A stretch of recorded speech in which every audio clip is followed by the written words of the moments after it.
Hi friends, நான் உங்களுடைய ஸ்ரீ பேசுகிறேன். இன்றைக்கி கோழியோட முட்டை ஸ்பேர் பார்ட்ஸ் தான் சமைச்சு நம்ம என்ஜாய் பண்ணி சாப்பிட்டோம்.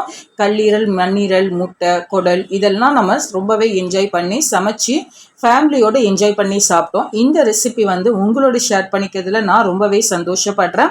அதுக்கு முன்னாடி இந்த மெட்டீரியல் எல்லாமே இந்த ஸ்பேர் பார்ட்ஸ் க்ளீன் பண்ண வீடியோ நான் உங்களுக்கு ப்ரீவியஸ் வீடியோவில் ஷேர் பண்ணியிருக்கேன். கண்டிப்பாக மறக்காமல் அதை பாருங்கள்.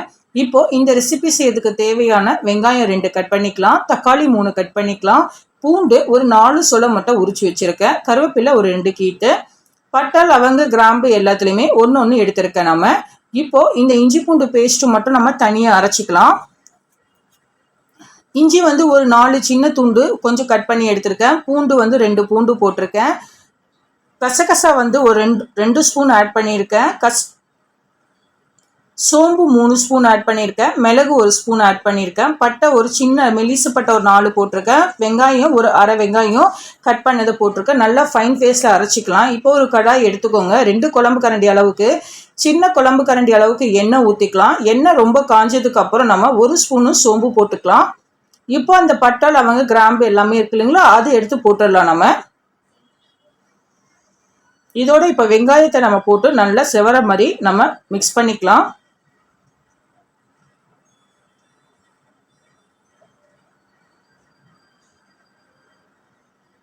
இந்த மாதிரி நல்லா வதக்கி விட்டுக்கோங்க.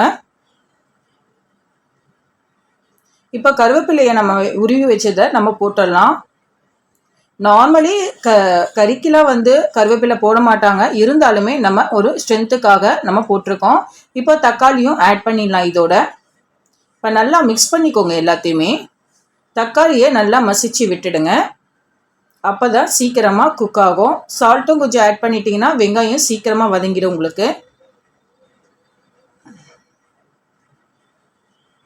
இந்த மாதிரி நல்லா கிளறி விட்டுக்கோங்க.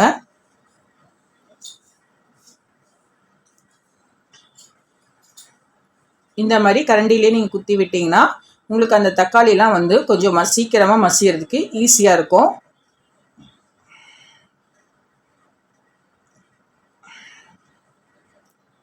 இப்போ அந்த இஞ்சி பூண்டு பேஸ்ட் அரைச்ச விழுது நாம் இன்னும் கொஞ்சம் நேரத்தில் போட்டுடலாம்.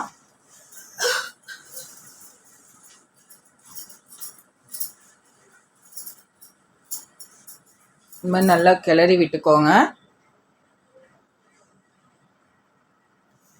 தக்காளி நல்லா மசிஞ்ச பிறகு நீங்கள் போட்டிங்கன்னா நல்ல ஃப்ளேவர் உங்களுக்கு கிடைக்கும். இப்போ அந்த இஞ்சி பூண்டு பேஸ்ட்டு அரைச்சதை நம்ம இதில் மிக்ஸ் பண்ணிடலாம்.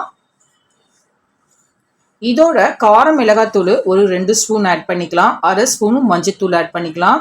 2 ஸ்பூனு சிக்கன் மசாலா இருக்குது இல்லைங்களா, சிக்கன் தூள், அதையும் நம்ம ஆட் பண்ணி நல்லா மிக்ஸ் பண்ணிக்கலாம் இதோட.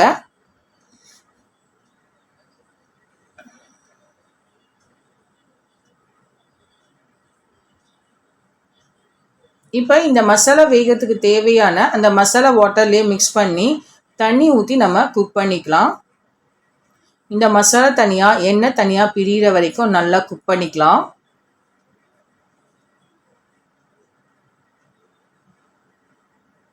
இதில் கரம் மசாலா நான் 1 ஸ்பூன் ஆட் பண்ணிக்கிறேன்.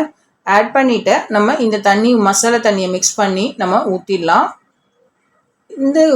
இது வேகிறதுக்கு தேவையான கல்லுப்பு கொஞ்சம் போட்டுக்கலாம். இப்போ நல்லா மிக்ஸ் பண்ணிக்கலாம். நல்லா கொதி வரும்பொழுது நம்ம அந்த சிக்கனோட ஸ்பேர் பார்ட்ஸ் எடுத்து நம்ம போட்டுடலாம். லைக் கல்லீரல், மண்ணீரல், குடல், முட்டை அதெல்லாமே தான் நம்ம போட போகிறோம். சாரி ஃப்ரெண்ட்ஸ், அது போடுற வீடியோ மட்டும் சரியாக ரெக்கார்ட் ஆகலை. இப்போ நம்ம போட்டதுக்கப்புறம் இதை நல்லா மிக்ஸ் பண்ணிக்கலாம்.